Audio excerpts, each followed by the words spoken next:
ቪዲዮ የምሰራው ኮንስትራክሽን ስራ ላይ ይህ ልብስ ለብሳችሁ ለምትሰሩ ወንዶች ብቻ ነው። እናንተ ግን ምን አይነት ወንድነት ነው የተሰጣችሁ? እናንተ ግን ምን አይነት ጥንካሬ ነው የተሰጣችሁ? ምን አይነት ጀግንነት ነው የተሰጣችሁ? ለኔ እናንተ ጀግና ናችሁ። እግዚአብሔርን እኔ ወጥቼ ስገባ ልቤ እንዴት ቅልጥ እንደሚል ማለት ነው።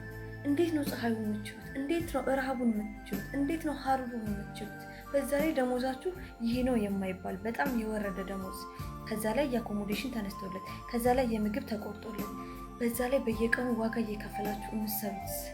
እኔ ተስፋ ስቆርጥ ሲደክመኝ ስደት ላይ ያለነው ሁላችንም ዋጋ እየከፈለ ነው። እናንተ ናችሁ ትዝ የምትሉት። ለእኔ ጀግናዎቼ እናንተ ናችሁ። እመኑኝ፣ ይሄ ቀን ያልፋል። ይሄ ቀን አልፎ ዛሬ ላይ የምታሳልፉትን ችግር በጋለሪያችሁ ላይ ያስቀምጣችሁ አያ ቀን ትላላችሁ። እናንተ ጀግና ናችሁ። ዛሬ ላይ በአንድ ኩብስ እየዋላችሁ ፀሐይ እየቀቀላችሁ ኢትዮጵያ ላይ ቤተሰብ ታኖራላችሁ። ኢትዮጵያ ላይ ልጆች ታሳድጋላችሁ። ኢትዮጵያ ላይ ህንፃ ትገነባላችሁ። ከእናንተ በላይ ጀግና ማን አለ? እግዚአብሔርን ከእናንተ በላይ ጀግና ማን አለ?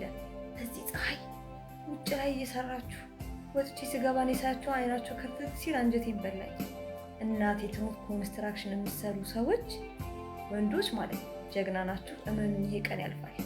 ይሄ ቀን አልፎ ታዩታላችሁ። በርቱልኝ። እመብርሃን ፈጣሪ ከእናንተ ጋር ይሁን። ይህ ቀን ያልፋል። ጀግና ጀግና ጀግና ይገልጻችሁ።